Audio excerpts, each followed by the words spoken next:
Hello friends, మిగిలిన ఇడ్లీతో ఎలా చేసుకోండి, మన కడుపు నిండుతుంది, మీ ఆరోగ్యం పండుతుంది.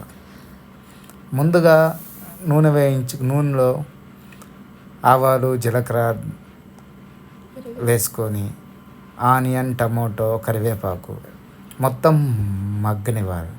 తర్వాత సరిపడినంత ఉప్పు, ఇడ్లీలు ముందుగా కోసి పెట్టుకోవాలి. మర్చిపోయానండి, సారీ, ఏమనుకోవద్దు. ఇడ్లీలు అలా ఉంటాయి కదా, 4 ముక్కలు కోసుకోండి. తర్వాత పసుపు వేసుకోండి, కారం వేసుకోండి. గజిబిజిగా చెప్తున్నాను, తిట్టుకోవాలి. 1 చెంచా ధనియాల పొడి వేసుకొని బాగా కలపాలి.